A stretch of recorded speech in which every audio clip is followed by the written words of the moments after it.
أشهد أن محمد رسول الله۔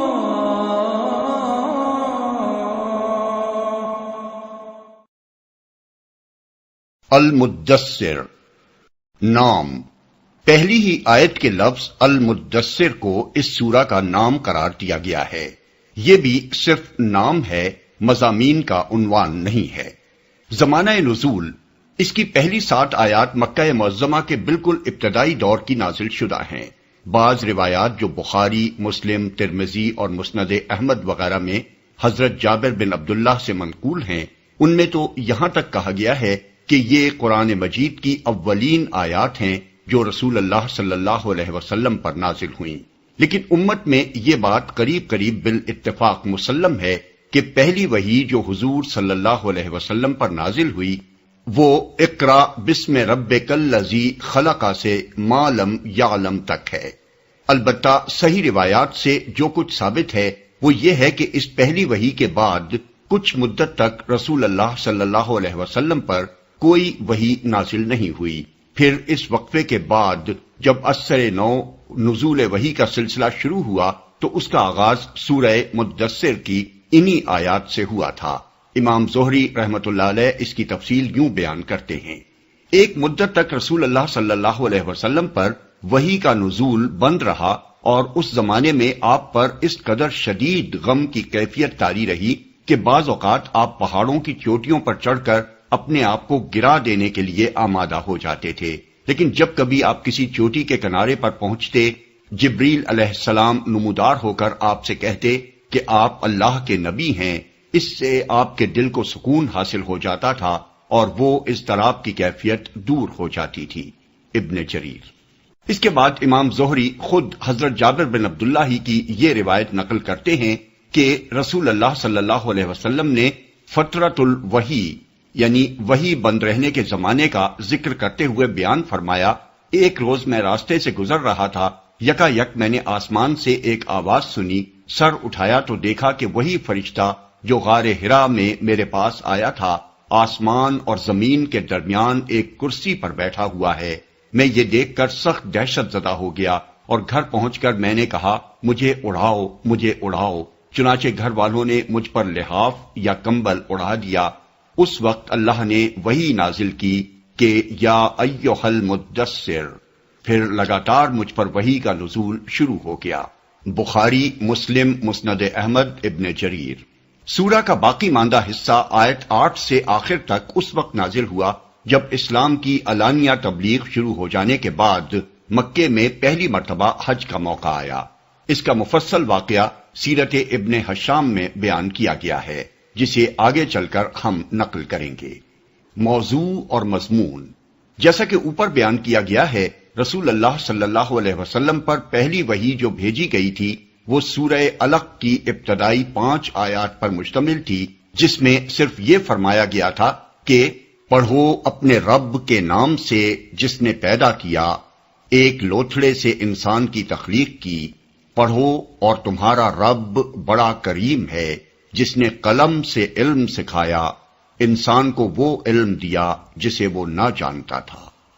یہ نزول وحی کا پہلا تجربہ تھا جو اچانک حضور صلی اللہ علیہ وسلم کو پیش آیا تھا۔ اس پیغام میں آپ کو یہ نہیں بتایا گیا تھا کہ آپ کس کار عظیم پر مامور ہوئے ہیں اور آگے کیا کچھ آپ کو کرنا ہے، بلکہ صرف ایک ابتدائی تعارف کرا کے آپ کو کچھ مدت کے لیے چھوڑ دیا گیا تھا تاکہ آپ کی طبیعت پر جو شدید بار اس پہلے تجربے سے پڑا ہے اس کا اثر دور ہو جائے اور آپ ذہنی طور پر آئندہ وحی وصول کرنے اور نبوت کے فرائض سنبھالنے کے لیے تیار ہو جائیں۔ اس وقفے کے بعد جب دوبارہ نزول وحی کا سلسلہ شروع ہوا تو اس سورہ کی ابتدائی 7 آیتیں نازل کی گئیں اور ان میں پہلی مرتبہ آپ کو یہ حکم دیا گیا کہ آپ اٹھیں اور خلق خدا کو اس روش کے انجام سے ڈرائیں جس پر وہ چل رہی ہے، اور اس دنیا میں جہاں دوسروں کی بڑائی کے ڈنکے بج رہے ہیں خدا کی بڑائی کا اعلان کریں۔ اس کے ساتھ آپ کو ہدایت فرمائی گئی کہ اب جو کام آپ کو کرنا ہے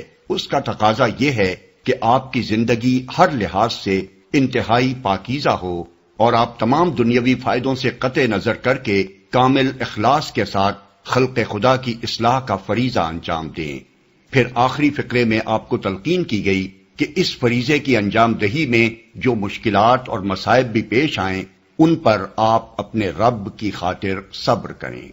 اس فرمان الہی کی تعمیل میں جب رسول اللہ صلی اللہ علیہ وسلم نے اسلام کی تبلیغ شروع کی اور قرآن مجید کی پے در پے نازل ہونے والی سورتوں کو آپ نے سنانا شروع کیا تو مکے میں کھلبلی مچ گئی اور مخالفتوں کا ایک طوفان اٹھ کھڑا ہوا۔ چند مہینے اس حال پر گزرے تھے کہ حج کا زمانہ آ گیا اور مکہ کے لوگوں کو یہ فکر لاحق ہوئی کہ اس موقع پر تمام عرب سے حاجیوں کے قافلے آئیں گے۔ اگر محمد صلی اللہ علیہ وسلم نے ان قافلوں کی قیام گاہوں پر جا جا کر آنے والے حاجیوں سے ملاقاتیں کی اور حج کے اجتماعات میں جگہ جگہ کھڑے ہو کر قرآن جیسا بے نظیر اور مؤثر کلام سنانا شروع کر دیا تو عرب کے گھر گوشے تک ان کی دعوت پہنچ جائے گی اور نامعلوم کون کون اس سے متاثر ہو جائے۔ اس لیے قریش کے سرداروں نے ایک کانفرنس کی جس میں طے کیا گیا کہ حاجیوں کے آتے ہی ان کے اندر رسول اللہ صلی اللہ علیہ وسلم کے خلاف پروپیگنڈا شروع کر دیا جائے۔ اس پر اتفاق ہو جانے کے بعد ولید بن مغیرہ نے حاضرین سے کہا کہ اگر آپ لوگوں نے محمد صلی اللہ علیہ وسلم کے متعلق مختلف باتیں لوگوں سے کی تو ہم سب کا اعتبار جاتا رہے گا، اس لیے کوئی ایک بات طے کر لیجئے جسے سب بالاتفاق کہیں۔ کچھ لوگوں نے کہا ہم محمد صلی اللہ علیہ وسلم کو کاہن کہیں گے۔ ولید نے کہا نہیں، خدا کی قسم وہ کاہن نہیں ہیں، ہم نے کاہنوں کو دیکھا ہے، جیسی باتیں وہ گنگناتے ہیں اور جس طرح کے فقرے وہ جوڑتے ہیں قرآن کو ان سے کوئی دور کی نسبت بھی نہیں ہے۔ کچھ اور لوگ بولے انہیں مجنون کہا جائے۔ ولید نے کہا وہ مجنون بھی نہیں ہیں، ہم نے دیوانے اور پاگل دیکھے ہیں، اس حالت میں آدمی جیسی بہکی بہکی باتیں اور الٹی سیدھی حرکات کرتا ہے وہ کسی سے چھپی ہوئی نہیں ہے۔ کون باور کرے گا کہ محمد صلی اللہ علیہ وسلم جو کلام پیش کرتے ہیں وہ دیوانگی کی بڑھ ہے یا جنون کے دورے میں آدمی یہ باتیں کر سکتا ہے؟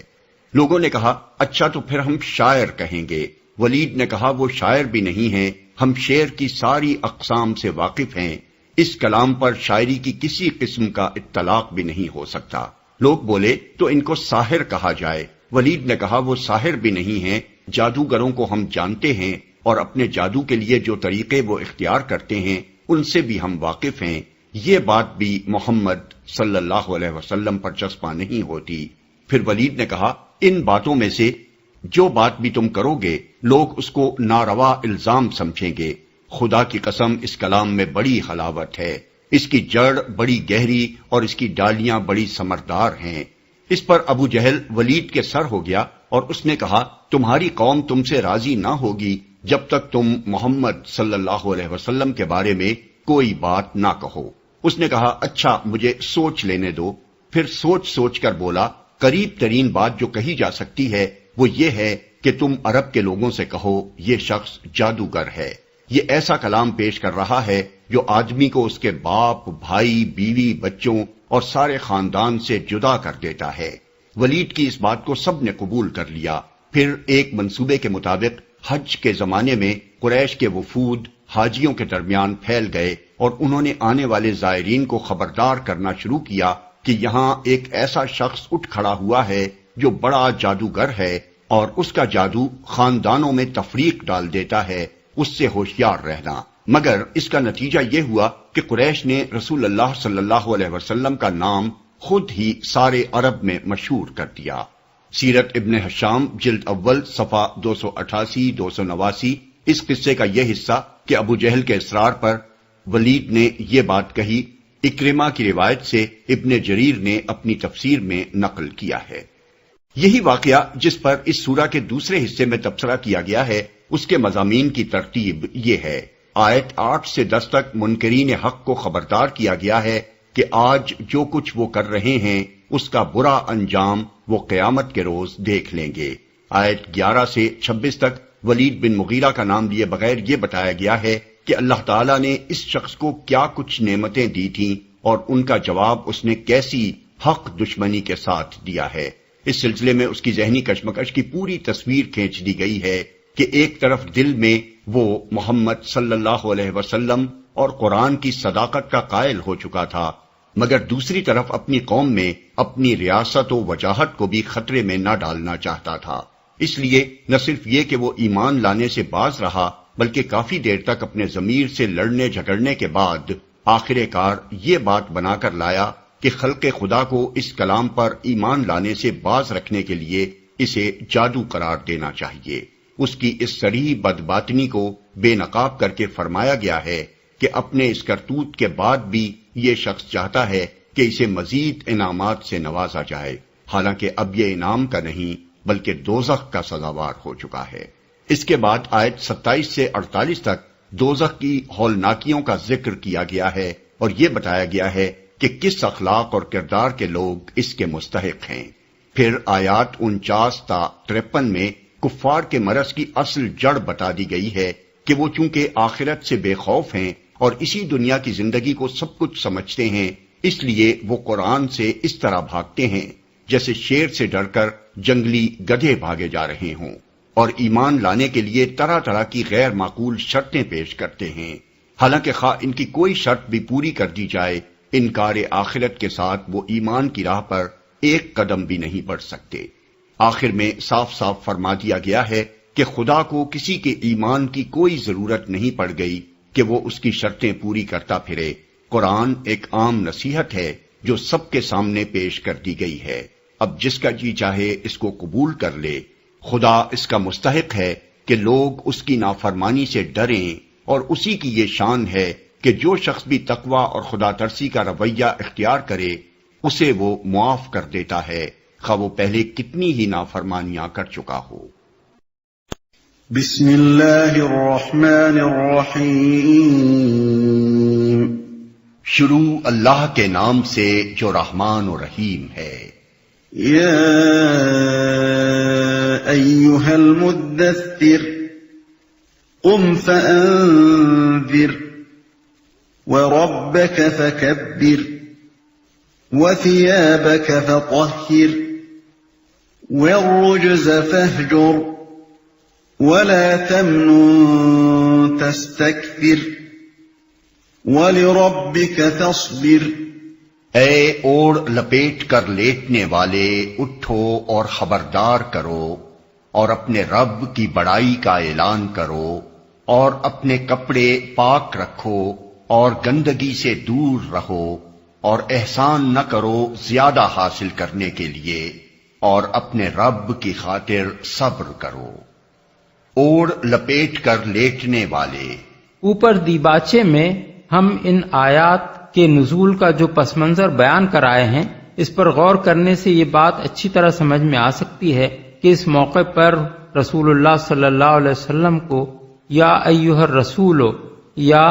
ایھا النبی کہہ کر مخاطب کرنے کی بجائے یا ایھا المدثر کہہ کر کیوں مخاطب کیا گیا ہے؟ چونکہ حضور یکایک جبریل علیہ السلام کو آسمان و زمین کے درمیان ایک کرسی پر بیٹھے دیکھ کر ہیبت زدہ ہو گئے تھے، اور اسی حالت میں گھر پہنچ کر آپ نے اپنے اہل خانہ سے فرمایا تھا کہ مجھے اڑھاؤ، اس لیے اللہ تعالیٰ نے آپ کو یا ایھا المدثر کہہ کر خطاب فرمایا۔ اس لطیف طرز خطاب سے خود بخود یہ مفہوم نکلتا ہے کہ اے میرے پیارے بندے، تم اوڑھ لپیٹ کر لیٹ کہاں گئے؟ تم پر تو ایک کار عظیم کا بار ڈالا گیا ہے جسے انجام دینے کے لیے تمہیں پورے عزم کے ساتھ اٹھ کھڑا ہونا چاہیے۔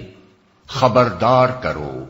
یہ اسی نوعیت کا حکم ہے جو حضرت نوح علیہ السلام کو نبوت کے منصب پر معمور کرتے ہوئے دیا گیا تھا کہ انذر قومک من قبل ان یاتیہم عذاب علیم، یعنی اپنی قوم کے لوگوں کو ڈراؤ قبل اس کے کہ ان پر ایک دردناک عذاب آ جائے۔ سورہ نوح آیت 1۔ آیت کا مطلب یہ ہے کہ اے اوڑھ لپیٹ کر لیٹنے والے، اٹھو اور تمہارے گرد و پیش خدا کے جو بندے خواب غفلت میں پڑے ہوئے ہیں ان کو چونکا دو، انہیں اس انجام سے ڈراؤ جس سے یقیناً وہ دوچار ہوں گے اگر اسی حالت میں مبتلا رہے۔ انہیں خبردار کر دو کہ وہ کسی اندھیر نگری میں نہیں رہتے ہیں جس میں وہ اپنی مرضی سے جو کچھ چاہیں کرتے رہیں اور ان کے کسی عمل کی کوئی باز پرس نہ ہو۔ رب کی بڑائی کا اعلان کرو۔ یہ ایک نبی کا اولین کام ہے جسے اس دنیا میں اسے انجام دینا ہوتا ہے۔ اس کا پہلا کام ہی یہ ہے کہ جاہل انسان یہاں جن جن کی بڑائی مان رہے ہیں ان سب کی نفی کر دے اور ہاں کے پکارے دنیا بھر میں یہ اعلان کر دے کہ اس کائنات میں بڑائی ایک خدا کے سوا اور کسی کی نہیں ہے۔ یہی وجہ ہے کہ اسلام میں کلمہ اللہ اکبر کو سب سے زیادہ اہمیت دی گئی ہے۔ اذان کی ابتدا ہی اللہ اکبر کے اعلان سے ہوتی ہے۔ نماز میں بھی مسلمان تکبیر کے الفاظ کہہ کر داخل ہوتا ہے اور بار بار اللہ اکبر کہہ کر اٹھتا اور بیٹھتا ہے۔ جانور کے گلے پر چھری بھی پھیرتا ہے تو بسم اللہ اکبر کہہ کر پھیرتا ہے۔ نعرہ تکبیر آج ساری دنیا میں مسلمان کا سب سے زیادہ نمایاں امتیازی شعار ہے، کیونکہ اس امت کے نبی نے اپنا کام ہی اللہ کی تکبیر سے شروع کیا تھا۔ اس مقام پر ایک اور لطیف نکتہ بھی ہے جسے اچھی طرح سمجھ لینا چاہیے۔ جیسا کہ ان آیات کی شان نزول سے معلوم ہو چکا ہے، یہ پہلا موقع تھا جب رسول اللہ صلی اللہ علیہ وسلم کو نبوت کا عظیم الشان فریضہ انجام دینے کے لیے اٹھ کھڑے ہونے کا حکم دیا گیا تھا، اور یہ بات ظاہر تھی کہ جس شہر اور معاشرے میں یہ مشن لے کر اٹھنے کا آپ کو حکم دیا جا رہا تھا وہ شرک کا گڑھ تھا۔ بات صرف اتنی ہی نہ تھی کہ وہاں کے لوگ عام عربوں کی طرح مشرک تھے، بلکہ اس سے بڑھ کر بات یہ تھی کہ مکہ معظمہ مشرکین عرب کا سب سے بڑا تیرتھ بنا ہوا تھا اور قریش کے لوگ اس کے مجاور تھے۔ ایسی جگہ کسی شخص کا تنہا اٹھنا اور شرک کے مقابلے میں توحید کا علم بلند کر دینا بڑے جان جوکھوں کا کام تھا۔ اسی لیے اٹھو اور خبردار کرو کہ فوراً بعد ہی یہ فرمانا کہ اپنے رب کی بڑائی کا اعلان کرو اپنے اندر یہ مفہوم بھی رکھتا ہے کہ جو بڑی بڑی ہولناک طاقتیں اس کام میں تمہیں مزاحم نظر آتی ہیں ان کی ذرا پرواہ نہ کرو، اور صاف صاف کہہ دو کہ میرا رب ان سب سے زیادہ بڑا ہے جو میری اس دعوت کا راستہ روکنے کے لیے کھڑے ہو سکتے ہیں۔ یہ بڑی سے بڑی ہمت افزائی ہے جو اللہ کا کام شروع کرنے والے کسی شخص کی جا سکتی ہے۔ اللہ کی کبریائی کا نقش جس آدمی کے دل پر گہرا جمع ہوا ہو وہ اللہ کی خاطر اکیلا ساری دنیا سے لڑ جانے میں بھی ذرا بھر ہچکچاہٹ محسوس نہ کرے گا۔ کپڑے پاک رکھو،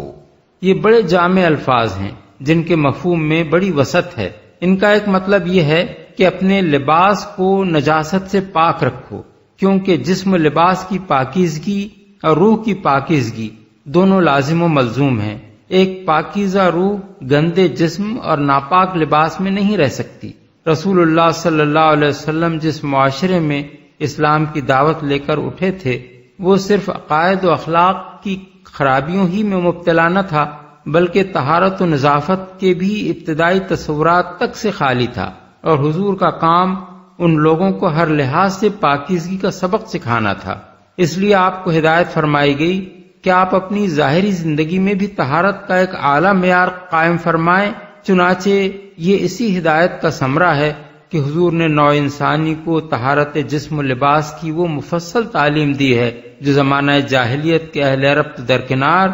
آج اس زمانے کی مہذب ترین قوموں کو بھی نصیب نہیں ہے۔ حتیٰ کہ دنیا کی بیشتر زبانوں میں ایسا کوئی لفظ تک نہیں پایا جاتا جو طہارت کا ہم معنی ہو۔ بخلاف اس کے اسلام کا حال یہ ہے کہ حدیث اور فقہ کی کتابوں میں اسلامی احکام کا آغاز ہی کتاب الطہارت سے ہوتا ہے، جس میں پاکی اور ناپاکی کے فرق اور پاکیزگی کے طریقوں کو انتہائی تفصیلی جزیات کے ساتھ بیان کیا گیا ہے۔ دوسرا مفہوم ان الفاظ کا یہ ہے کہ اپنا لباس صاف ستھرا رکھو۔ راہبانہ تصورات نے دنیا میں مذہبیت کا معیار یہ قرار دے رکھا تھا کہ آدمی جتنا زیادہ میلا کچیلا ہو اتنا ہی زیادہ وہ مقدس ہوتا ہے۔ اگر کوئی ذرا اجلے کپڑے ہی پہن لیتا تو سمجھا جاتا کہ وہ دنیا دار انسان ہے، حالانکہ انسانی فطرت میل کچیل سے نفرت کرتی ہے، اور شائستگی کی معمولی حس بھی جس شخص کے اندر موجود ہو وہ صاف ستھرے انسان ہی سے مانوس ہوتا ہے۔ اسی بنا پر اللہ کے راستے کی طرف دعوت دینے والے کے لیے یہ بات ضروری قرار دی گئی کہ اس کی ظاہری حالت بھی ایسی پاکیزہ اور نفیس ہونی چاہیے کہ لوگ اسے عزت کی نگاہ سے دیکھیں اور اس کی شخصیت میں کوئی ایسی کثافت نہ پائی جائے جو طبائع کو اس سے متنفر کرنے والی ہو۔ تیسرا مفہوم اس ارشاد کا یہ ہے کہ اپنے لباس کو اخلاقی عیوب سے پاک رکھو۔ تمہارا لباس صاف ستھرا اور پاکیزہ تو ضرور ہو، مگر اس میں فخر و غرور، ریا اور نمائش، ٹھاٹ باٹ اور شان و شوکت کا شائبہ تک نہ ہونا چاہیے۔ لباس وہ اولین چیز ہے جو آدمی کی شخصیت کا تعارف لوگوں سے کراتی ہے۔ جس قسم کا لباس کوئی شخص پہنتا ہے اس کو دیکھ کر لوگ پہلی نگاہی میں یہ اندازہ کر لیتے ہیں کہ وہ کس قسم کا آدمی ہے۔ رئیسوں اور نوابوں کے لباس، مذہبی پیشہ وروں کے لباس، متکبر اور برخود غلط لوگوں کے لباس، چھچورے اور کمظرف لوگوں کے لباس، بدقوارہ اور آوارہ منش لوگوں کے لباس، سب اپنے پہننے والوں کے مزاج کی نمائندگی کرتے ہیں۔ اللہ کی طرف بلانے والے کا مزاج ایسے سب لوگوں سے فطرتاً مختلف ہوتا ہے، اس لیے اس کا لباس بھی ان سب سے لازماً مختلف ہونا چاہیے۔ اس کو ایسا لباس پہننا چاہیے جسے دیکھ کر ہر شخص یہ محسوس کر لے کہ وہ ایک شریف اور شائستہ انسان ہے جو نفس کی کسی برائی میں مبتلا نہیں ہے۔ چوتھا مفہوم اس کا یہ ہے کہ اپنا دامن پاک رکھو۔ اردو زبان کی طرح عربی زبان میں بھی پاک دامنی کے ہم معنی الفاظ اخلاقی برائیوں سے پاک ہونے اور عمدہ اخلاق سے آراستہ ہونے کے لیے استعمال کیے جاتے ہیں۔ ابن عباس، ابراہیم نخعی، شعبی، عطا، مجاہد، قتادہ، سعید بن جبیر، حسن بصری اور دوسرے اکابر مفسرین نے اس آیت کا یہی مطلب بیان کیا ہے کہ اپنے اخلاق پاکیزہ رکھو اور ہر قسم کی برائیوں سے بچو۔ عربی محاورے میں کہتے ہیں فلان طاہر الثیاب و فلان طاہر الذیل، یعنی فلاں شخص کے کپڑے پاک ہیں یا اس کا دامن پاک ہے، اور اس سے مراد یہ ہوتی ہے کہ اس کے اخلاق اچھے ہیں۔ اس کے برعکس کہتے ہیں فلان دنس الثیاب، یعنی اس شخص کے کپڑے گندے ہیں، اور مطلب یہ ہوتا ہے کہ وہ ایک بدمعاملہ آدمی ہے، اس کے قول قرار کا کوئی اعتبار نہیں۔ گندگی سے دور رہو۔ گندگی سے مراد ہر قسم کی گندگی ہے، خواہ وہ عقائد اور خیالات کی ہو یا اخلاق و اعمال کی یا جسم، لباس اور رہن سہن کی۔ مطلب یہ ہے کہ تمہارے گرد و پیش سارے معاشرے میں طرح طرح کی جو گندگیاں پھیلی ہوئی ہیں ان سب سے اپنا دامن بچا کر رکھو۔ کوئی شخص کبھی تم پر یہ حرف نہ رکھ سکے کہ جن برائیوں سے تم لوگوں کو روک رہے ہو ان میں سے کسی کا بھی کوئی شائبہ تمہاری اپنی زندگی میں پایا جاتا ہے۔ زیادہ حاصل کرنے کے لیے اصل الفاظ ہیں وَلَا تَمْنُن تَسْتَكْثِرْ۔ ان کے مفہوم میں اتنی وسعت ہے کہ کسی ایک فقرے میں ان کا ترجمہ کر کے پورا مطلب ادا نہیں کیا جا سکتا۔ ان کا ایک مفہوم یہ ہے کہ جس پر بھی احسان کرو بے غرضانہ کرو، تمہاری عطا اور بخشش اور سخاوت اور حسن سلوک محض اللہ کے لیے ہو، اس میں کوئی شائبہ اس خواہش کا نہ ہو کہ احسان کے بدلے میں تمہیں کسی قسم کے دنیاوی فوائد حاصل ہوں۔ بالفاظ دیگر اللہ کے لیے احسان کرو، فائدہ حاصل کرنے کے لیے کوئی احسان نہ کرو۔ دوسرا مفہوم یہ ہے کہ نبوت کا جو کام تم کر رہے ہو یہ اگرچہ اپنی جگہ ایک بہت بڑا احسان ہے کہ تمہاری بدولت خلق خدا کو ہدایت نصیب ہو رہی ہے، مگر اس کا کوئی احسان لوگوں پر نہ جتاؤ اور اس کا کوئی فائدہ اپنی ذات کے لیے حاصل نہ کرو۔ تیسرا مفہوم یہ ہے کہ تم اگرچہ ایک بہت بڑی خدمت انجام دے رہے ہو مگر اپنی نگاہ میں اپنے عمل کو کبھی بڑا عمل نہ سمجھو اور کبھی یہ خیال تمہارے دل میں نہ آئے کہ نبوت کا یہ فریضہ انجام دے کر اور اس کام میں جان لڑا کر تم اپنے رب پر کوئی احسان کر رہے ہو۔ صبر کرو، یعنی یہ کام جو تمہارے سپرد کیا جا رہا ہے بڑے جان جوکھوں کا کام ہے، اس میں سخت مصائب اور مشکلات اور تکلیفوں سے تمہیں سابقہ پیش آئے گا۔ تمہاری اپنی قوم تمہاری دشمن ہو جائے گی، سارا عرب تمہارے خلاف سفارہ ہو جائے گا، مگر جو کچھ بھی اس راہ میں پیش آئے اپنے رب کی خاطر اس پر صبر کرنا اور اپنے فرض کو پوری ثابت قدمی اور مستقل مزاجی کے ساتھ انجام دینا۔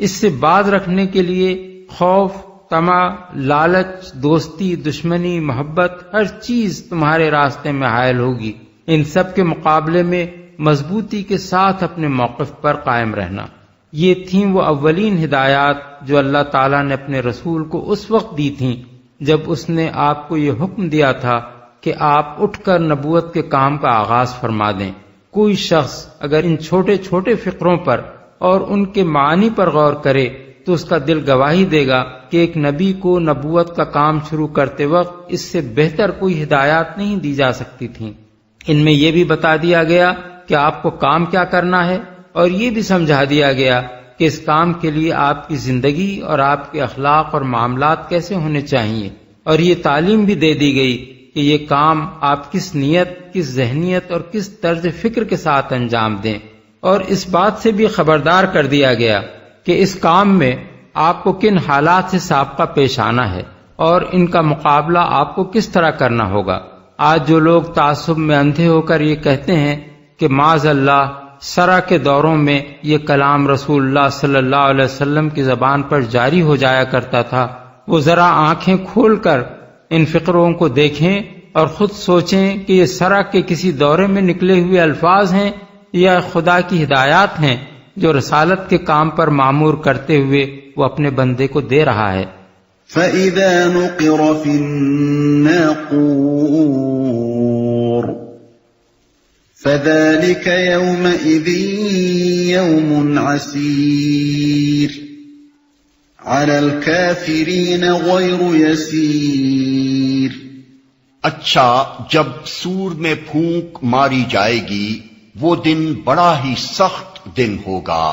کافروں کے لیے ہلکا نہ ہوگا، سخت دن ہوگا۔ جیسا کہ ہم دیباچے میں بیان کرائے ہیں، اس سورہ کا یہ حصہ ابتدائی آیات کے چند مہینے بعد اس وقت نازل ہوا تھا جب رسول اللہ صلی اللہ علیہ وسلم کی طرف سے علانیہ تبلیغ اسلام شروع ہو جانے کے بعد پہلی مرتبہ حج کا زمانہ آیا، اور سرداران قریش نے ایک کانفرنس کر کے یہ طے کیا کہ باہر سے آنے والے حاجیوں کو قرآن اور محمد صلی اللہ علیہ وسلم سے بدگمان کرنے کے لیے پروپیگنڈا کی ایک زبردست مہم چلائی جائے۔ ان آیات میں کفار کی اسی کارروائی پر تبصرہ کیا گیا ہے، اور اس تبصرے کا آغاز ان الفاظ سے کیا گیا ہے جن کا مطلب یہ ہے کہ اچھا، یہ حرکتیں جو تم کرنا چاہتے ہو کر لو، دنیا میں ان سے کوئی مقصد براری تم نے کر بھی لی تو اس روز اپنے برے انجام سے کیسے بچ نکلو گے جب سور میں پھونک ماری جائے گی اور قیامت برپا ہوگی۔ ہلکا نہ ہوگا۔ اس ارشاد سے خود بخود یہ نتیجہ نکلتا ہے کہ وہ دن ایمان لانے والوں کے لیے ہلکا ہوگا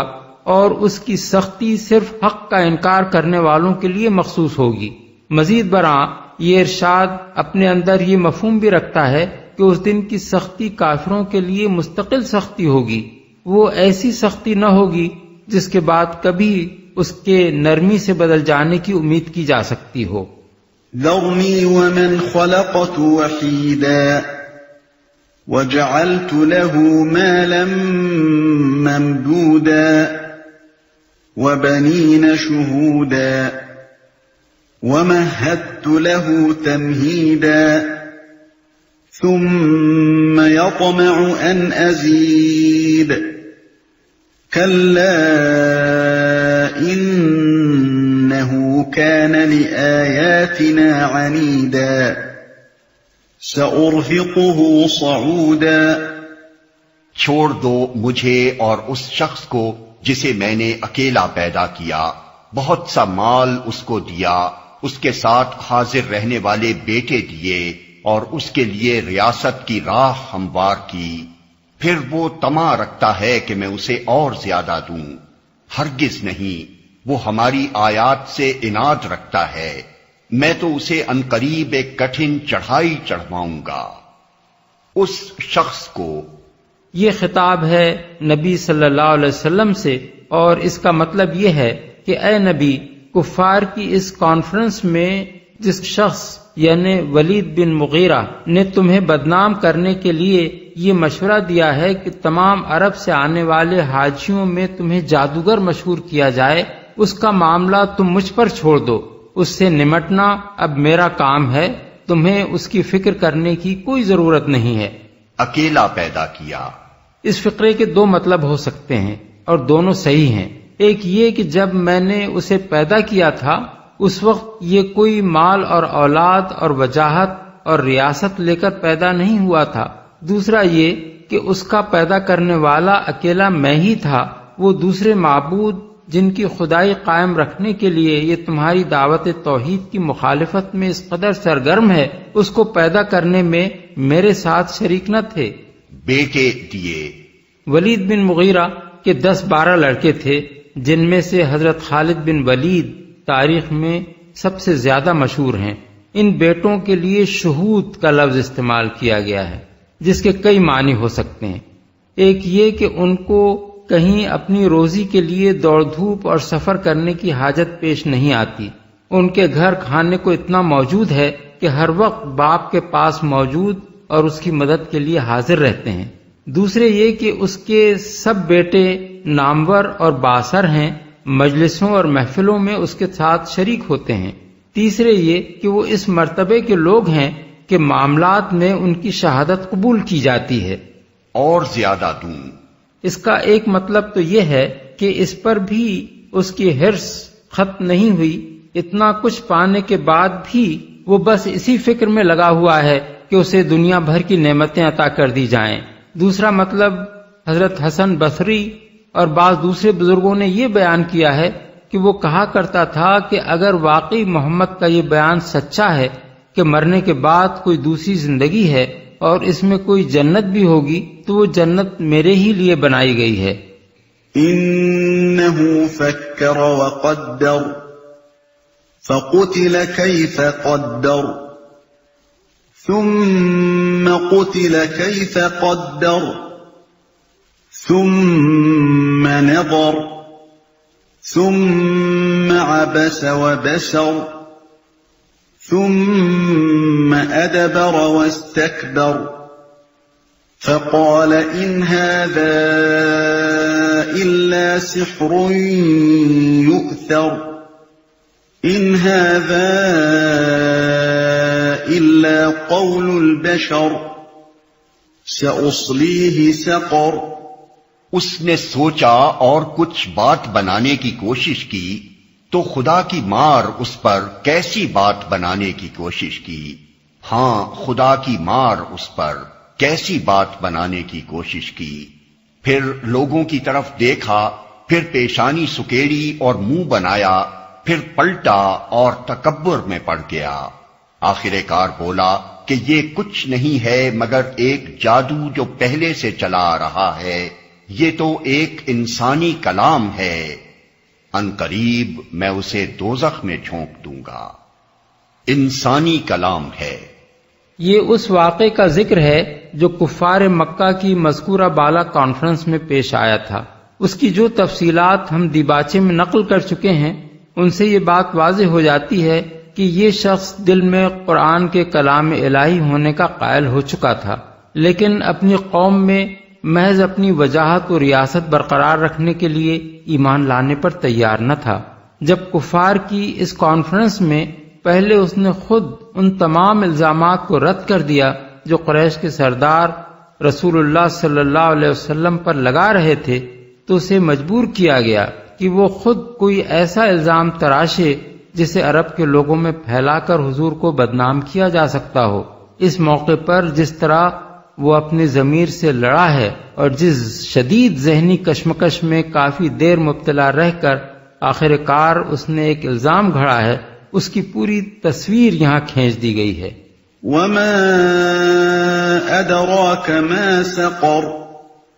لا تبقي ولا تذر لواحة للبشر عليها 19۔ اور تم کیا جانو کہ کیا ہے وہ دوزخ، نہ باقی رکھے نہ چھوڑے، کھال جھلس دینے والی 19 کارکن اس پر مقرر ہیں۔ نہ باقی رکھے نہ چھوڑے۔ اس کے دو مطلب ہو سکتے ہیں۔ ایک یہ کہ جو شخص بھی اس میں ڈالا جائے گا اسے وہ جلا کر خاک کر دے گی، مگر مر کر بھی اس کا پیچھا نہ چھوٹے گا،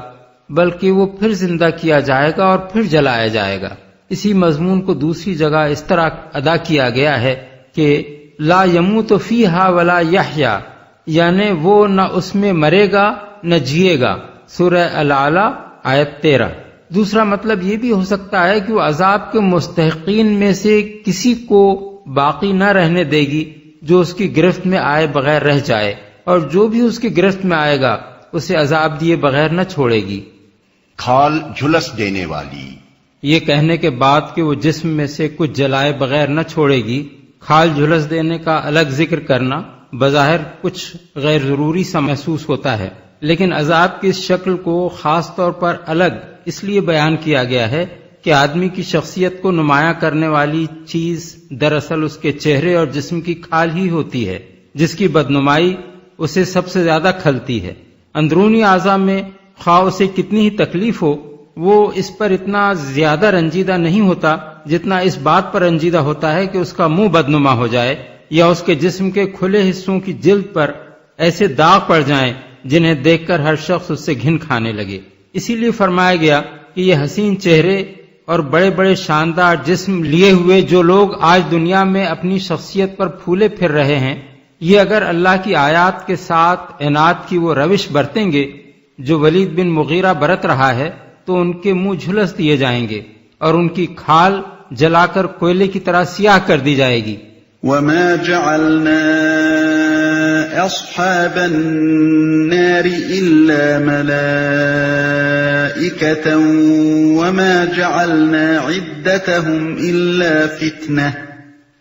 وما جعلنا عدتهم إلا فتنة للذين كفروا ليستيقن الذين أوتوا الكتاب ويزداد الذين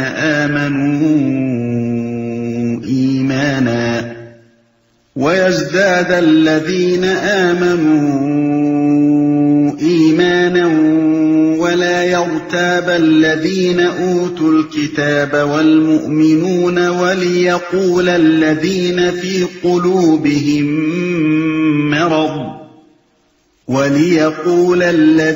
في قلوبهم مرض والكافرون ماذا أراد الله بهذا مثلا كذلك يضل الله من يشاء ويهدي من يشاء وما يعلم جنود ربك إلا هو وما هي إلا ذكرى للبشر۔ ہم نے دوزخ کے یہ کارکن فرشتے بنائے ہیں اور ان کی تعداد کو کافروں کے لیے فتنہ بنا دیا ہے تاکہ اہل کتاب کو یقین آ جائے اور ایمان لانے والوں کا ایمان بڑھے اور اہل کتاب اور مومنین کسی شک میں نہ رہیں اور دل کے بیمار اور کفار یہ کہیں کہ بھلا اللہ کا اس عجیب بات سے کیا مطلب ہو سکتا ہے۔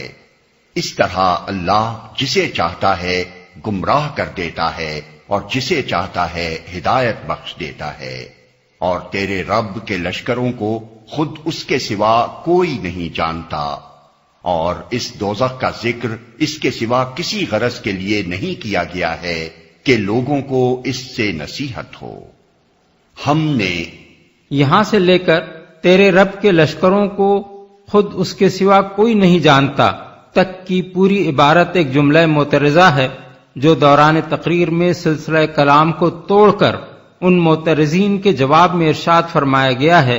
جنہوں نے رسول اللہ صلی اللہ علیہ وسلم کی زبان سے یہ سن کر کہ دوزخ کے کارکنوں کی تعداد صرف 19 ہوگی اس کا مذاق اڑانا شروع کر دیا تھا۔ ان کو یہ بات عجیب معلوم ہوئی کہ ایک طرف تو ہم سے یہ کہا جا رہا ہے کہ آدم علیہ السلام کے وقت سے لے کر قیامت تک دنیا میں جتنے انسانوں نے بھی کفر اور کبیرہ گناہوں کا ارتکاب کیا ہے وہ دوزخ میں ڈالے جائیں گے، اور دوسری طرف ہمیں یہ خبر دی جا رہی ہے کہ اتنی بڑی دوزخ میں اتنے بے شمار انسانوں کو عذاب دینے کے لیے صرف 19 کارکن مقرر ہوں گے۔ اس پر قریش کے سرداروں نے بڑے زور کا ٹھٹھا مارا۔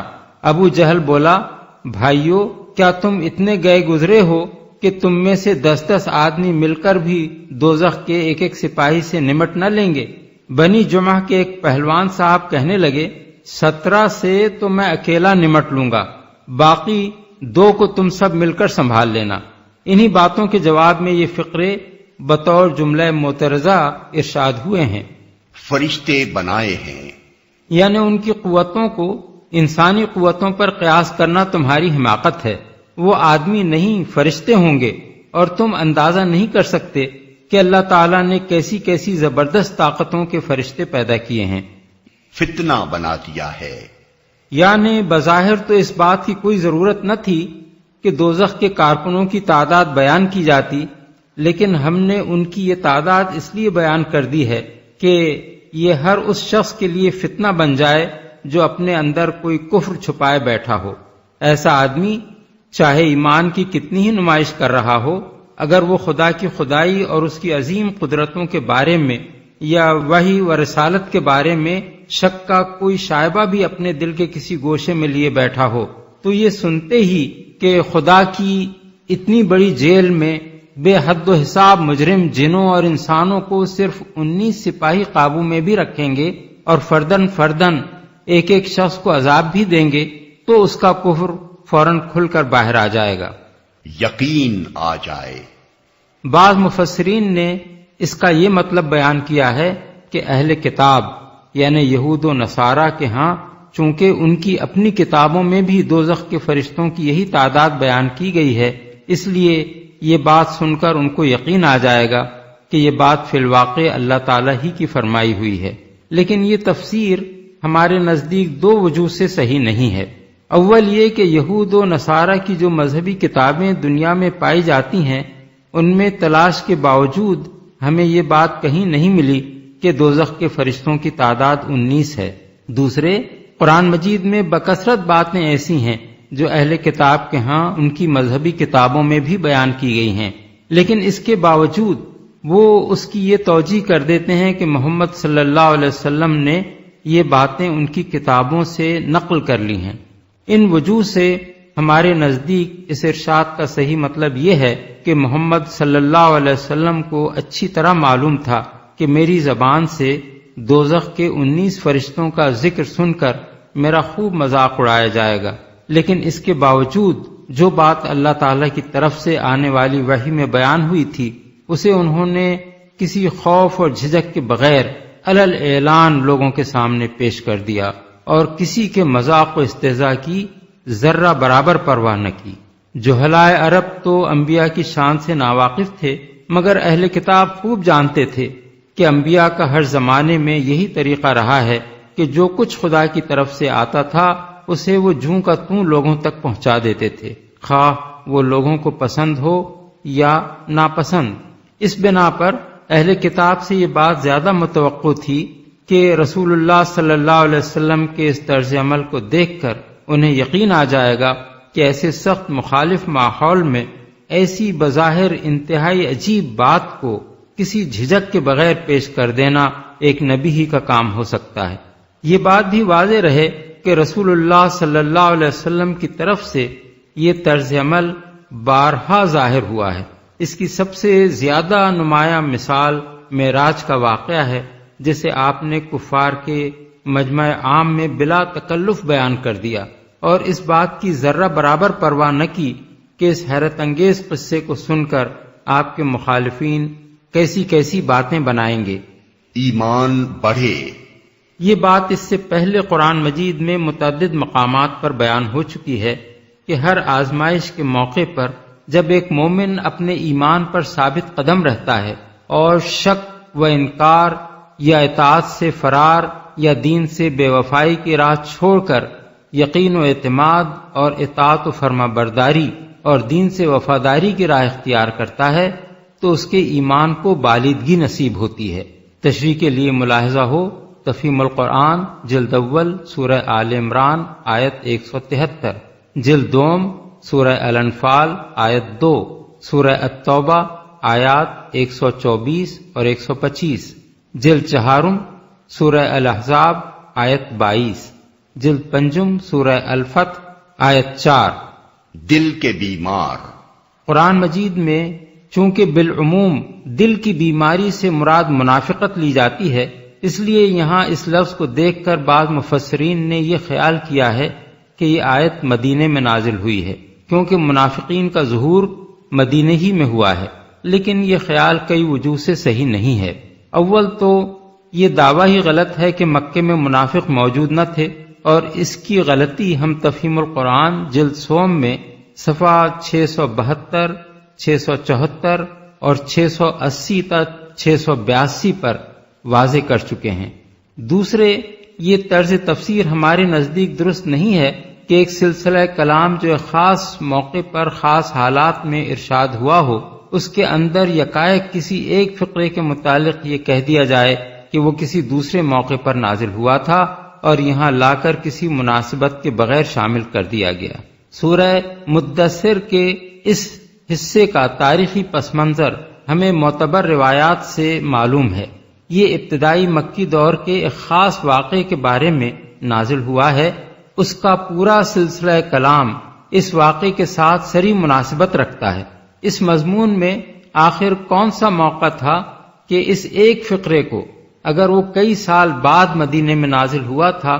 اس جگہ لا کر چسپاں کر دیا جاتا؟ اب رہا یہ سوال کہ یہاں دل کی بیماری سے مراد کیا ہے، تو اس کا جواب یہ ہے کہ اس سے مراد شک کی بیماری ہے۔ مکے ہی میں نہیں، دنیا بھر میں پہلے بھی اور آج بھی کم لوگ ایسے تھے اور ہیں جو قطعیت کے ساتھ خدا، آخرت، وحی، رسالت، جنت، دوزخ وغیرہ کا انکار کرتے ہوں۔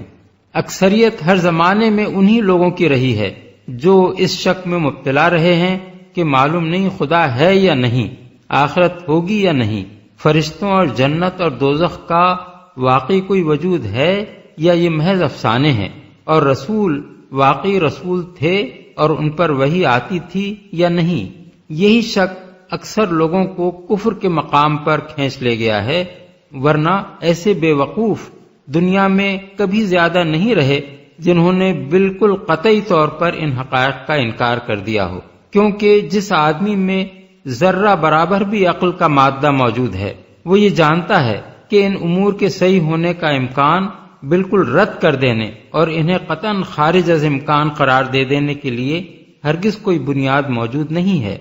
کیا مطلب ہو سکتا ہے؟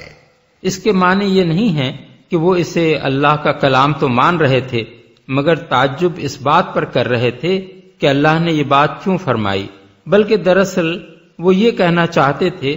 کہ جس کلام میں ایسی بعید از عقل و فہم بات کہی گئی ہے، وہ بھلا اللہ کا کلام کیسے ہو سکتا ہے؟ ہدایت بخش دیتا ہے۔ یعنی اس طرح اللہ تعالیٰ اپنے کلام اور اپنے احکام فرامین میں وقتاً فوقتاً ایسی باتیں ارشاد فرما دیتا ہے جو لوگوں کے لیے امتحان اور آزمائش کا ذریعہ بن جاتی ہیں۔ ایک ہی بات ہوتی ہے جسے ایک راستی پسند، سلیم الطبع اور صحیح الفکر آدمی سنتا ہے اور سیدھے طریقے سے اس کا سیدھا مطلب سمجھ کر سیدھی راہ اختیار کر لیتا ہے۔ اسی بات کو ایک ہٹ دھرم، کج فہم اور راستی سے گریز کرنے والا آدمی سنتا ہے اور اس کا ٹیڑھا مطلب نکال کر اسے حق سے دور بھاگ جانے کے لیے ایک نیا بہانہ بنا لیتا ہے۔ پہلا آدمی چونکہ خود حق پسند ہوتا ہے، اس لیے اللہ تعالیٰ اسے ہدایت بخش دیتا ہے، کیونکہ اللہ کا طریقہ یہ نہیں ہے کہ وہ ہدایت چاہنے والے کو زبردستی گمراہ کرے، اور دوسرا آدمی چونکہ خود ہدایت نہیں چاہتا بلکہ گمراہی کو ہی اپنے لیے پسند کرتا ہے، اس لیے اللہ اسے ضلالت ہی کے راستوں پر دھکیل دیتا ہے، کیونکہ اللہ کا یہ طریقہ بھی نہیں ہے کہ جو حق سے نفرت رکھتا ہو وہ اسے جبرن کھینچ کر حق کی راہ پر لائے۔ اللہ کے ہدایت دینے اور گمراہ کرنے کے مسئلے پر تفہیم القرآن میں بکثرت مقامات پر وضاحت کے ساتھ روشنی ڈالی جا چکی ہے۔ اس کے سوا کوئی نہیں جانتا۔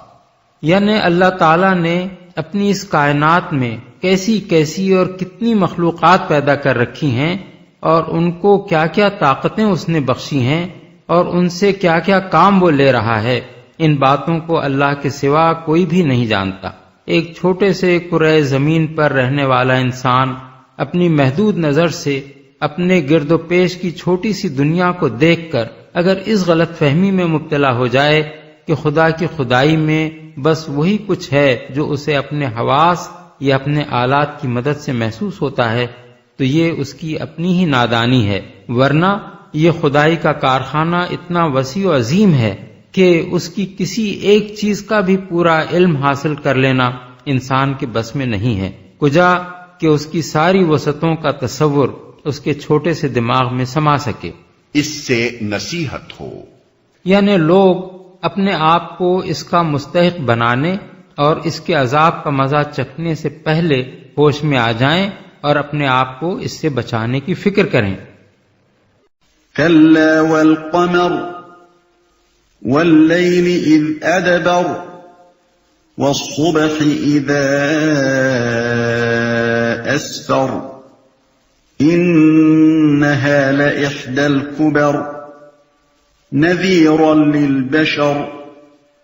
لمن شاء منكم أن يتقدم أو يتأخر۔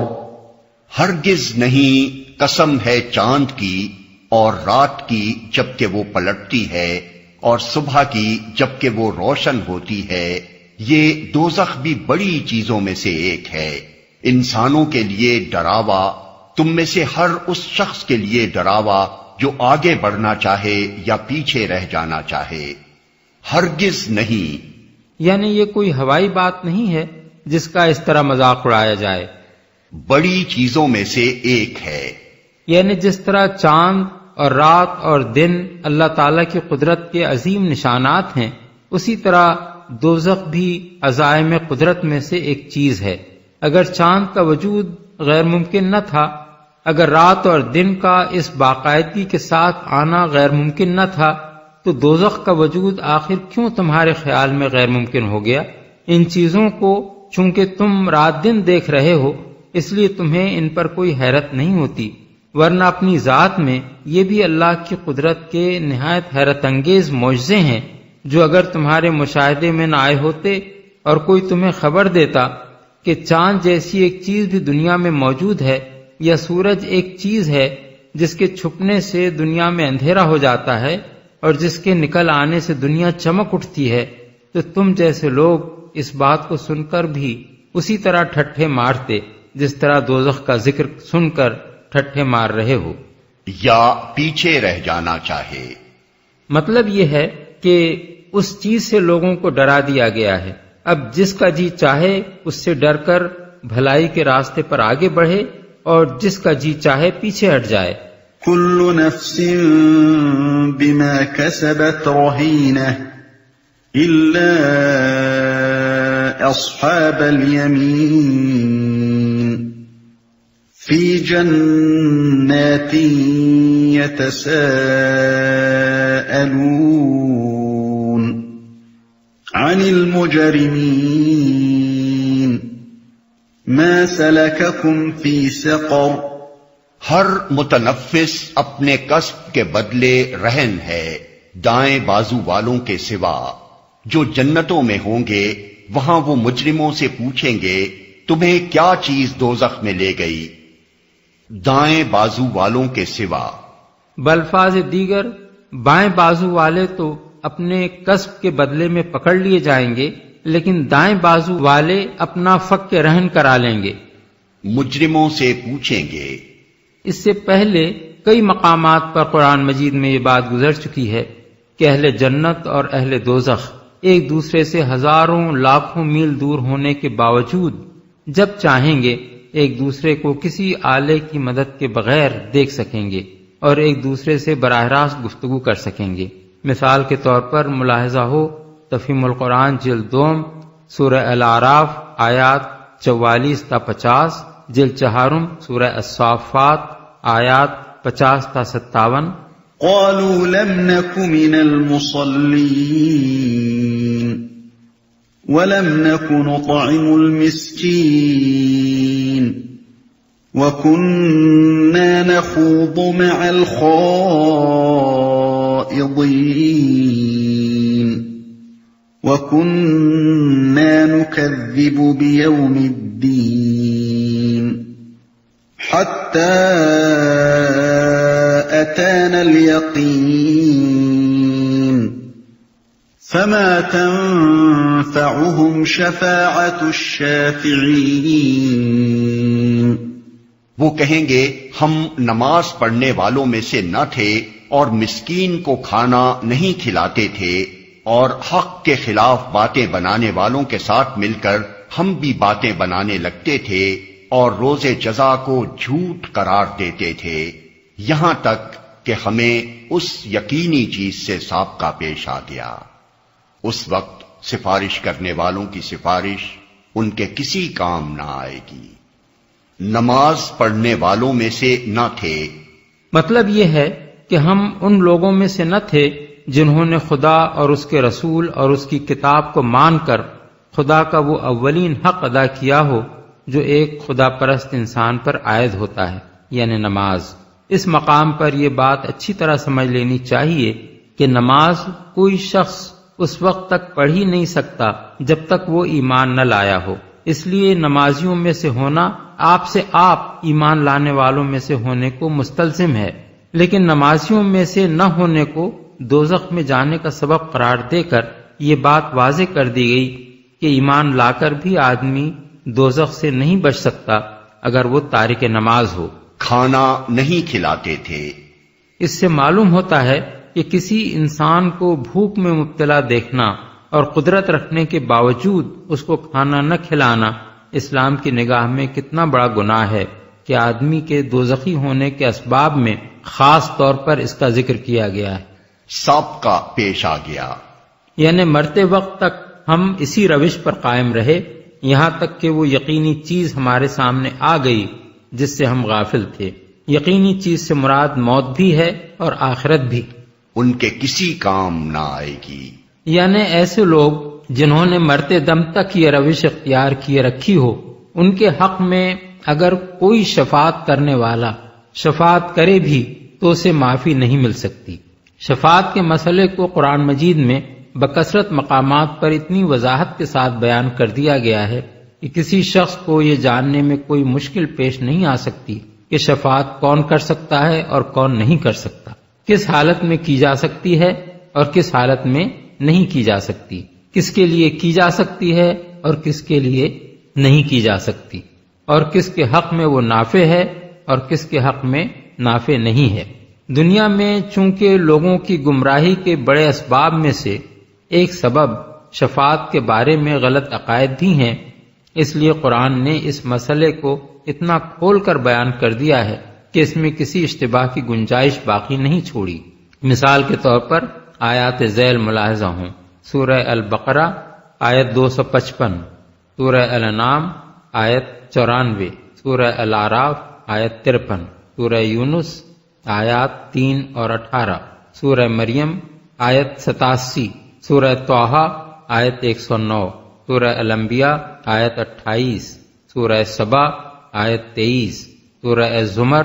آیات 43 اور 44، سورہ المومن آیت 18، سورہ الدخان آیت 86، سورہ النجم آیت 26، سورہ النبا آیات 37 اور 38۔ تفہیم القرآن میں جہاں جہاں یہ آیات آئی ہیں ہم نے ان کی اچھی طرح تشریح کر دی ہے۔ فما لهم عن التذكرة معرضين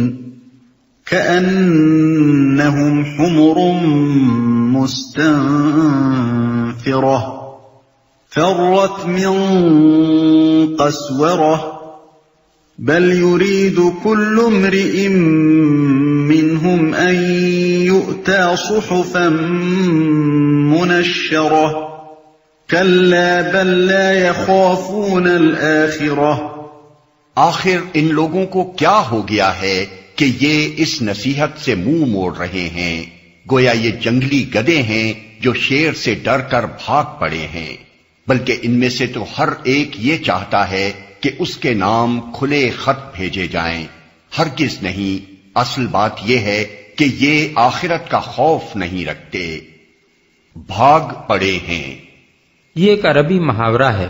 جنگلی گدھوں کا یہ خاصہ ہوتا ہے کہ خطرہ بھانپتے ہی وہ اس قدر بدحواس ہو کر بھاگتے ہیں کہ کوئی دوسرا جانور اس طرح نہیں بھاگتا۔ اس لیے اہل عرب غیر معمولی طور پر بدحواس ہو کر بھاگنے والے کو ان جنگلی گدھوں سے تشبیہ دیتے ہیں جو شیر کی بو یا شکاریوں کی آہٹ پاتے ہی بھاگ پڑے ہوں۔ خط بھیجے جائیں، یعنی یہ چاہتے ہیں کہ اللہ تعالیٰ نے اگر واقعی محمد صلی اللہ علیہ وسلم کو نبی مقرر فرمایا ہے تو وہ مکے کے ایک ایک سردار اور ایک ایک شیخ کے نام ایک خط لکھ کر بھیجے کہ محمد ہمارے نبی ہیں، تو تم ان کی پیروی قبول کرو، اور یہ خط ایسے ہوں جنہیں دیکھ کر انہیں یقین آ جائے کہ اللہ تعالیٰ ہی نے یہ لکھ کر بھیجے ہیں۔ ایک اور مقام پر قرآن مجید میں کفار مکہ کا یہ قول نقل کیا گیا ہے کہ ہم نہ مانیں گے جب تک وہ چیز خود ہم کو نہ دی جائے جو اللہ کے رسولوں کو دی گئی ہے۔ سورہ الانعام آیت 124۔ ایک دوسری جگہ ان کا یہ مطالبہ نقل کیا گیا ہے کہ آپ ہمارے سامنے آسمان پر چڑھیں اور وہاں سے ایک لکھی لکھائی کتاب لا کر ہمیں دیں جسے ہم پڑھیں۔ سورہ بنی اسرائیل آیت 93۔ خوف نہیں رکھتے، یعنی ان کے ایمان نہ لانے کی اصل وجہ یہ نہیں ہے کہ ان کے یہ مطالبے پورے نہیں کیے جاتے، بلکہ اصل وجہ یہ ہے کہ یہ آخرت سے بے خوف ہیں۔ انہوں نے سب کچھ اسی دنیا کو سمجھ رکھا ہے اور انہیں یہ خیال نہیں ہے کہ اس دنیا کی زندگی کے بعد کوئی اور زندگی بھی ہے جس میں ان کو اپنے اعمال کا حساب دینا ہوگا۔ اسی چیز نے ان کو دنیا میں بے فکر اور غیر ذمہ دار بنا دیا ہے۔ یہ حق اور باطل کے سوال کو سرے سے بے معنی سمجھتے ہیں، کیونکہ انہیں دنیا میں کوئی حق ایسا نظر نہیں آتا جس کی پیروی کا نتیجہ لازماً دنیا میں اچھا ہی نکلتا ہو، اور نہ کوئی باطل ایسا نظر آتا ہے جس کا نتیجہ دنیا میں ضرور برا ہی نکلا کرتا ہو۔ اس لیے یہ اس مسئلے پر غور کرنا لاحاصل سمجھتے ہیں کہ فی الواقع حق کیا ہے اور باطل کیا۔ یہ مسئلہ سنجیدگی کے ساتھ قابل غور اگر ہو سکتا ہے تو صرف اس شخص کے لیے جو دنیا کی موجودہ زندگی کو ایک عارضی زندگی سمجھتا ہو اور یہ تسلیم کرتا ہو کہ اصلی اور ابدی زندگی آخرت کی زندگی ہے،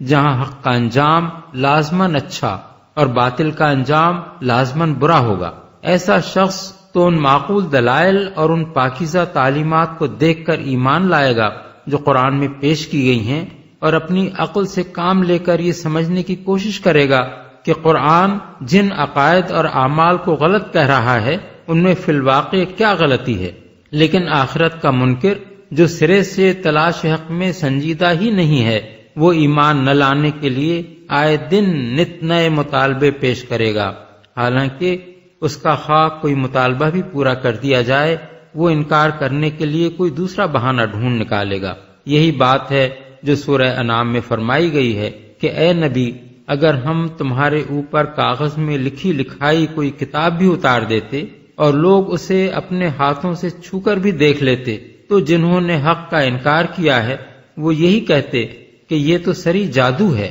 سورہ الانعام آیت 7۔ کلا انہ تذکرہ فمن شاء ذکرہ۔ ہرگز نہیں، یہ تو ایک نصیحت ہے، اب جس کا جی چاہے اس سے سبق حاصل کر لے۔ ہرگز نہیں، یعنی ان کا ایسا کوئی مطالبہ ہرگز پورا نہ کیا جائے گا۔ وما يذكرون إلا أن يشاء الله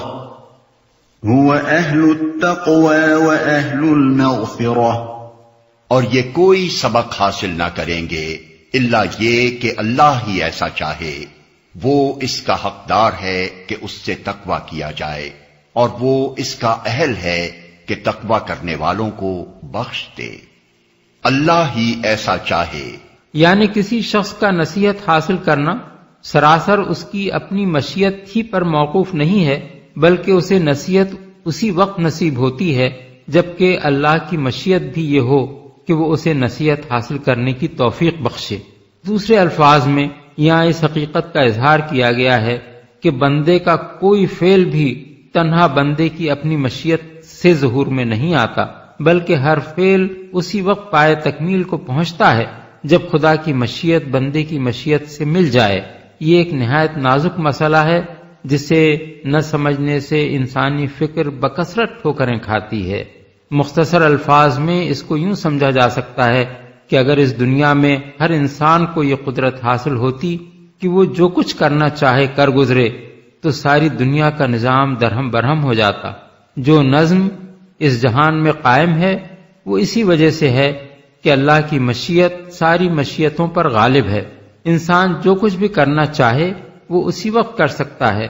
جبکہ اللہ بھی یہ چاہے کہ انسان کو وہ کام کرنے دیا جائے۔ یہی معاملہ ہدایت اور ضلالت کا بھی ہے۔ انسان کا محض خود ہدایت چاہنا اس کے لیے کافی نہیں ہے کہ اسے ہدایت مل جائے، بلکہ اسے ہدایت اس وقت ملتی ہے جب اللہ اس کی اس خواہش کو پورا کرنے کا فیصلہ فرما دیتا ہے۔ اسی طرح ضلالت کی خواہش بھی محض بندے کی طرف سے ہونا کافی نہیں ہے، بلکہ جب اللہ اس کے اندر گمراہی کی طلب پا کر یہ فیصلہ کر دیتا ہے کہ اسے غلط راستوں میں بھٹکنے دیا جائے، تب وہ ان راہوں میں بھٹک نکلتا ہے جن پر اللہ اسے جانے کا موقع دے دیتا ہے۔ مثال کے طور پر اگر کوئی چور بننا چاہے تو محض اس کی یہ خواہش اس کے لیے کافی نہیں ہے کہ جہاں جس کے گھر میں گھس کر وہ جو کچھ چاہے چرا لے جائے، بلکہ اللہ اپنی عظیم حکمتوں اور مصلحتوں کے مطابق اس کی اس خواہش کو جب اور جس قدر اور جس شکل میں پورا کرنے کا موقع دیتا ہے، اسی حد تک وہ اسے پورا کر سکتا ہے۔ تقوی کیا جائے، یعنی تمہیں اللہ کی ناراضی سے بچنے کی جو نصیحت کی جا رہی ہے وہ اس لیے نہیں ہے کہ اللہ کو اس کی ضرورت ہے اور اگر تم ایسا نہ کرو تو اس سے اللہ کا کوئی نقصان ہوتا ہے، بلکہ یہ نصیحت اس بنا پر کی جا رہی ہے کہ اللہ کا یہ حق ہے کہ اس کے بندے اس کی رضا چاہیں اور اس کی مرضی کے خلاف نہ چلیں۔ بخش دے، یعنی یہ اللہ ہی کو زیب دیتا ہے کہ کسی نے خواہ اس کی کتنی ہی نافرمانیاں کی ہوں، جس وقت بھی وہ اپنی اس روش سے باز آ جائے، اللہ اپنا دامن رحمت اس کے لیے کشادہ کر دیتا ہے۔ اپنے بندوں کے لیے کوئی جذبہ انتقام وہ اپنے اندر نہیں رکھتا کہ ان کے قصوروں سے وہ کسی حال میں درگزر ہی نہ کرے اور انہیں سزا دیے بغیر نہ چھوڑے۔